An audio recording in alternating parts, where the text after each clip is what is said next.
How have things been overall since you were last here, I guess? I have a court date for my condo. Yeah, I was gonna ask you about that. Yeah. Seems like we're all in court these days. Yo, and shout out to Doug Ford. Shout out to Doug Ford, my man Dougie. Yeah. My man Dougie. Now the new bill, Bill 60. Yo, Thank you, Dougie. that's crazy, Shout out to bro. my This man. guy just got us completely canceled, eh? This guy's over here doing us so dirty right now. Yo, Yo, First of all, hold on. Yo, shout out everybody living in the Jets right now. Shout out everybody who, all those Basements tuning basement, all of that stuff. Yo, shout out all of you guys. Thank you for your support. Hit the like, subscribe, and notification buttons while you're here, real quick. Yeah, do all of that. Yeah. So I want everyone to know I've been a renter all my life up until the last year, 2 years, what have you. But you see what it's like on the other side now, right? I see what it's like on the other Trust side, me, but I'm bro. just saying, like, no one could tell me I don't know what it's like to be a renter. I was a renter 99% of my life. But come on now, it's so easy to abuse the system. It's crazy, and I think a lot of what's been shared recently is like hyperbole. People are like, oh, it's gonna be easier to evict tenants. I'm like, yo, if you actually understand the rules, it's easier, but it's still not easy. Yeah. Like for example, I'll give you an example. When I filed what's called an N12, which is to take possession back of the property, it's 3 months, Bruh. for me to get a court date. Bruh. Just a date. That's not even a decision. Yeah. And even when the judge gives a decision, that person can appeal that decision. They could take it Stretch back, it out even longer. and then it could be appealed again. And dude, this could go on for, I'm not even going to finish that sentence, but Yeah. it's easy to manipulate the system. So I felt the rules that were brought in place has brought a little bit of balance. Yeah. A little bit of balance. But I don't think it should be like a blanket. You could just do it for whatever reason you want. Do what for what reason? Evict. You can't. You can. No, you can't. With Bill 60? No. So the two things that were called out, there's a few things called out in Bill 60 a lot, but as it pertains, I like how the real government official is going at the fake mayor, but let's keep this going. Let's go. So if I own a property and I'm going to repossess that property because I'm either going to live into it or I'm going to let my brother move into it.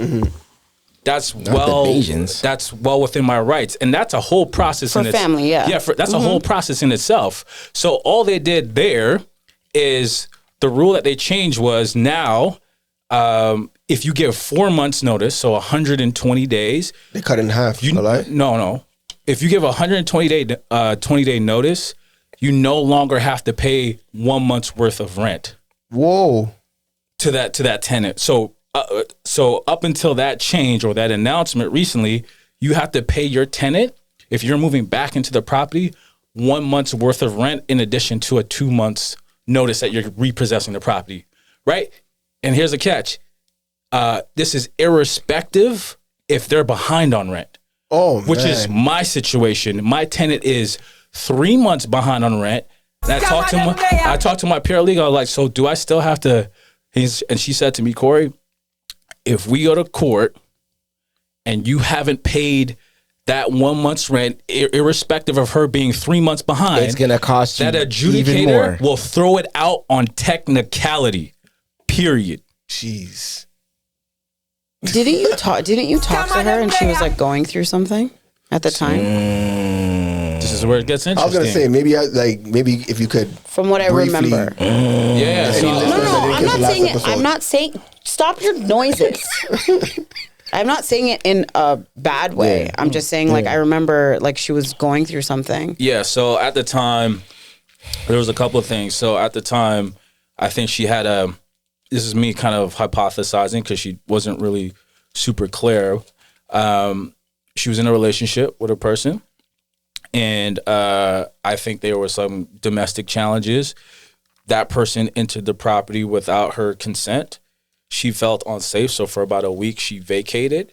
She was sent a request to concierge for me to have the locks changed. We did all that. when she came back, got a new set of keys. I asked, at this point, 8 days behind rent. Asked her about it. She was like, "Oh, my banking stuff has been compromised. I'm gonna get access back." 3 weeks later, $0. Then when I'm confronting her, then it's like, "Oh, I lost my job." And I was like, "When?" She's like, "This week." I was like, and then proceeds to say, "I gotta go to work." In the same conversation. Oh. So I mean, listen. At the end of the day, I got everything recorded, but it's their word against my word, and it's just the headaches. And what's crazy though, Pree, like I get why people are a little bit offended about the recent change, but like you have to understand when someone like me does everything by the book, and I could still get screwed. And my paralegal was honest enough to tell me that, Corey, it can even come down to the type of adjudicator that you get. If they are tenant friendly, so to me, I'm like, so what's the point of having rules if it's gonna depend on someone's philosophical and that's leaning? What applies to everything across the board when it comes to this court. What's the point of signing a lease agreement if it just don't really hold any weight? Yeah. So I'm like, well, what's the point of this? And exactly. And I get the whole point of the LTB, right? Because I'm in, like I said, I've been a tenant most of my life. I grew up in co-op housing. I get the whole low income situation, but there's got to be some level of balance, else people will they'll just abuse it. Abuse it and it's like nonstop. It's like, sorry, who the hell wants to continue having these problems? And that's why like, when you guys hear me talk about, I just want to remove myself from all of it, bro. And like, I don't want no type of headache, and that's what the type of shit it comes with, and it's just annoying. Absolutely. But do you think people have more of a problem with the way Doug Ford is combating this? Because he went so far as to say the protesters that outside protesting, yo, go get a job. What? So yo, because I don't know my take on that. Some of the hecklers that were in provincial parliament were quote unquote professional protesters that were just there to like make professional protesters. That's what he's calling it right now. Hey, bro, that's what he's calling it. And honestly, like a lot of those advocacy groups for tenants, they actually don't understand that like they could actually make things worse for tenants. So let's just say, because right now you put individual, private, mom and pop landlords in a tight situation. If these things keep progressing, and everyone's gonna get to a point where like, fuck it, I'm gonna sell, I'm gonna get out of this game. Then you leave a situation where there's only two people owning private properties: the government and big corporations. Basically. And you think they're gonna be more reasonable? You think the rents? These are the rules. You think and if you don't abide by these rules, it ain't my problem, bro. Like it'll be even a worse situation. So sometimes I don't really think people are really thinking this through properly. You can't punish people who took their hard-earned money and invested back in this country in the form of real estate. That is dumb. It's dumb for the city because you know how the cities make money? Property tax. Exactly. Yeah. So what? Like I don't think people really understand this. They think everyone a lot of people don't own a home is rich. I'm like, bruh, that's not how it is. But I get it. There's been some fucked up landlords, slumlords that have done some shady things, and again, I think there's just some balance being restored. And so then, are you geared up to say something? Yeah. Go ahead. No, I agree. I think that it's not easy for either side. Either side. I think that Ontario has been more tenant forward before. Like I do think that. But I think when I don't remember who introduced it, when they took out like rent control everywhere, like that is something that I would say, like, you know what I mean? Like needs to be reverted in terms of, because like my brother had the same thing. Like he had tenant. It took 8 months, bro, or not almost a year, to for them to like get out the house, and like they mashed up the house. So like it was like really bad, and that's like disgusting. Like I can't. He was like, "What can you do?" And I was like, you know, like that's the problem. Yeah. And so like it wasn't obviously a good situation, and like for him too, it's like it was his investment property. Yep. But you're paying mortgage on your own home, and then you have to pay mortgage on this home, and the bank doesn't care, right? Basically. So I get that too, right? And then you have some landlords that are insane and crazy on the other side. So like, I mean, I think right now it's not a win-win situation for anybody. And I do think that there needs to be reform. I just don't think that this was the way to go about it. Yeah, I agree with you on the form of the rent control. I think the fact that landlords will be able to start the eviction process, I think that's the better way to say it.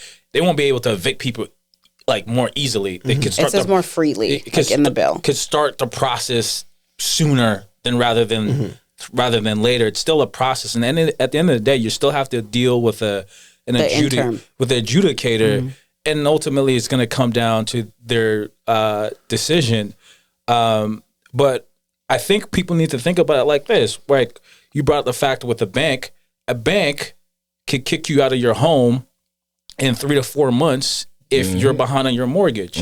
If you don't pay your car note for 3 to 4 months, guess who's coming to get it? Who's coming to get the repo? If you don't pay your cell phone bill, what are they doing? So tell me how in every other industry they can take recourse. And the interesting thing about the LTB is designed to protect the vulnerable.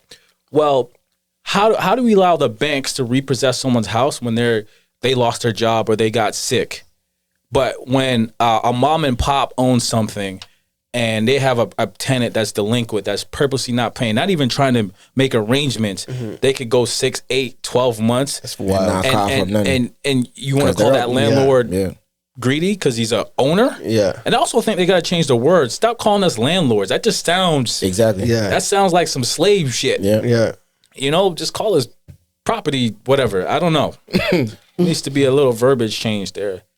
But anyways, we'll see what happens. But that was a long-winded answer of saying that's what's going on. I'm just so when's your so I have 2 court dates. Okay. Because they separate the late payments or the non-payments from the eviction. Yes, I want those are 2 different. That's wild. 2 different conversations. So in the 1 week, I have 2 court hearings, and how I spent my weekends last weekend. I took all my text messages between me and that person, all the emails. I put them in the chat GPT. I was like, put this in chronological order. Yeah. So tomorrow when I meet with my paralegal, I'm like, bam, here it is, a summary of every conversation. Here's the timeline of events. Yeah. Because I'm trying to leave nothing at chance when I go to this hearing. That's it. That's rough. It is rough. And I know it's unlikely that the adjudicator will evict her in December because why? What's happening in December? It's Christmas. They don't. I think they don't do evictions during. There's like a Meanwhile, corporations normally do their firing in May and November. 700 jobs. Thank you. Yeah, and it's crazy. It's crazy. But we're just supposed to figure it out because the lease was end October 31st. I mean, this was. It didn't have to be this, right? It didn't have to be. It didn't have to be this. It never really does. And is she dodging your calls now? For sure. She hasn't responded to my emails, but I respond. Can I just get a nationality? Or you don't want to do it that dirty? I don't want to do. You can tell me off air then. I don't want to do anything right now. Like my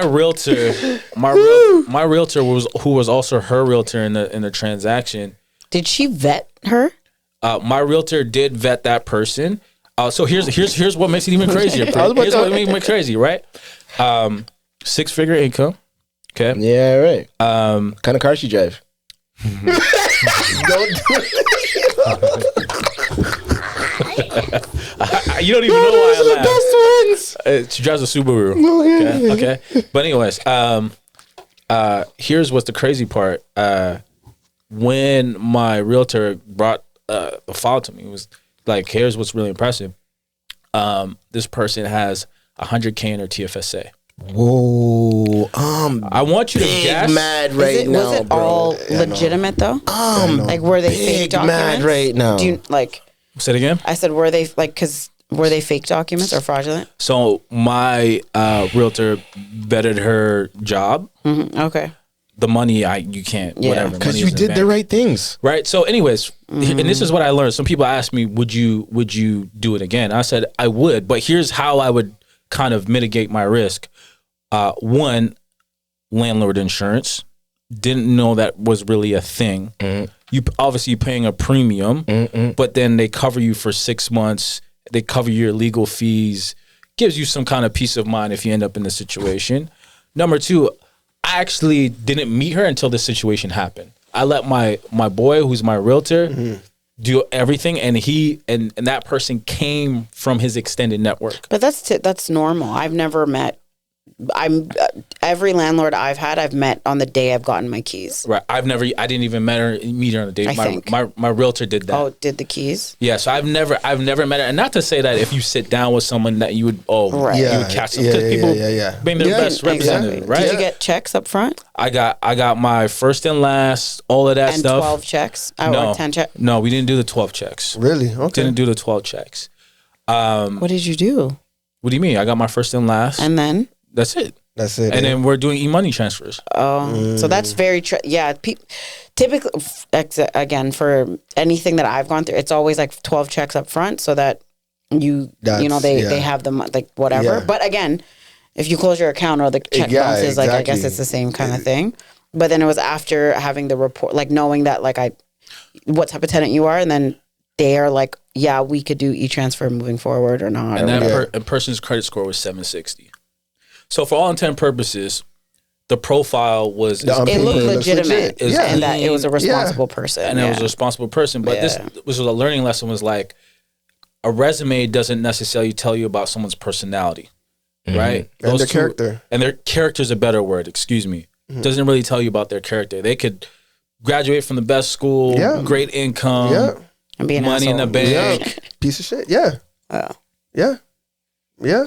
And so that's what would you do different next time? Just meet them? So I think I'd be more involved in the process. One, number two, landlord insurance to give me some break. And I think I'd want to do think about doing a property management company. Maybe.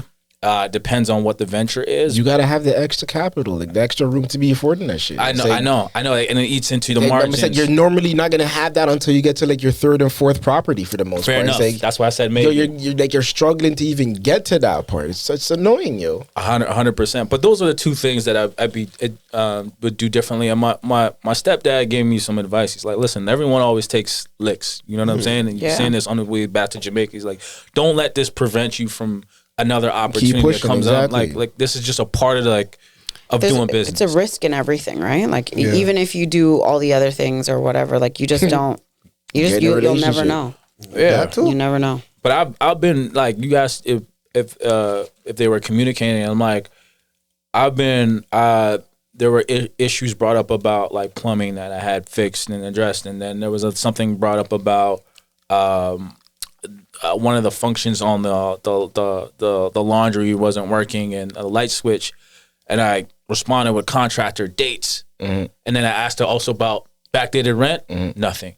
Followed up a week, nothing. Followed up again, nothing. I have to keep doing that so that when I go to hearing, so it shows that I've been like, listen, 3 attempts, nothing. Yeah. So if they try to come back on me and say something about, you didn't try, or you didn't give enough time, or you didn't do this, or you didn't do that. Because I know that's going to be part of the game. Of course. Yeah, bro, that be the shit, yo. That should be so annoying. Oh, my goodness. Like, having to prove all this shit. It's like, for what? Why you making me waste my time as if I don't have it like that? Dude, I used to... they lost 2 sets of keys. Oh, I need it today. Yo, I'm like... I'm out in the country, bro. Figure it out. Yeah. And it's crazy, but I get it. That's part of what you signed up for, but it's basically, like... There's a level of... I think about me and my landlord in the place I lease right now. I probably, in like 6 years, 7 years, I probably 4 times... I've physically communicated with that person. Yeah. Because they didn't require. But that's how you know, like, the tenant. Like, if you're like, why are you calling your landlord? Because a light bulb went out. Yeah. Like, or something like that. I remember my stove was making some crazy noise. Yeah. I'm like, I'm like, okay, I'm the first person that lived here. Let me just look at the warranty. I looked at the warranty, called the people, got it fixed. And then I just told my landlord, I'm like, hey, this is what happened. This happened. They fixed it. They're like, do you need something? Like, do you need anything in the interim? And I was like, no, it's been a week. It's fine. I'll figure it out. Like, it's done. I'm just telling you that this is what out of respect. You're a decent human being. Yeah. You are a decent human being. It's also my home. Like, I live here. But again. So, like, you know what I mean? People don't think like that. For your home. Some people don't even have that, whether they own it or not. No. That part. No. So, that part. The ones that like are calling for like every and any, like, you're crazy. Like, stop your nonsense. Yeah. No, and it's crazy. It's like we in the beginning there was an issue with like the primary bathroom with the plumbing, and then it's like, okay, it needs to be replaced. And so I was like, okay, this is the times the plumber can come by. Oh, I'm out of town this weekend. I can't do this day. I can't do this day. Okay, I'm going to give you a 24-hour notice. I'm going to come at the plumber so I can get solved this week. I'm not comfortable with you being here without my presence. A week goes by, a week and a half. It's been 2 weeks since this hasn't been. That's crazy. Come on. Man, that's crazy. Okay, this is what we're going to do. You find a plumber. Yeah. Send me the invoice. Yeah. But like, I mean, it was a lot. See, I think that there needs to be a balance, like, for stuff like that. Like, anytime I've ever gotten called, shut the fuck up, bro. You're sick. Dougie. That's my man. I want to see him. I'll be like. Shout out to whole Rexdale. 4-1 Rex. That's the crazy part, though, that he's from the end still. Yo, I knew it because when he be, you know how I knew he was from the end? There's a video of him when he's talking about the liquor. Yeah. He's like, poured out the crown. I said that's my guy right there. My man was pouring it out. We have lost. I was like, that's my man's. I was like, oh my god, that was a wild move. Oh my goodness, bro. But I love how he's not orthodox politician. Like the Fords, definitely. Yeah, I know. That's what it was. It's just different, man. Yeah. Like, he's just like. I mean, you asked about when he said, "Tell the person get a job." Like, listen, I don't know that person's situation, but I actually kind of I like the straight talk sometimes. I like when people. It's like just, all Rob's coming out. Yeah, I feel like that, like a little 1-2 tendencies of Rob coming out. Olivia Condac said I wanted to eat her pussy. Yeah, I get enough at home. I got a picture with Rob Ford actually. Yeah, eh? Yeah. Raptors game, I saw. Rest in peace, Rob. This is before the crack stuff came out. Now, I just want to be clear. This is when he was like cool for like. This is before he was mayor, and you were mayor.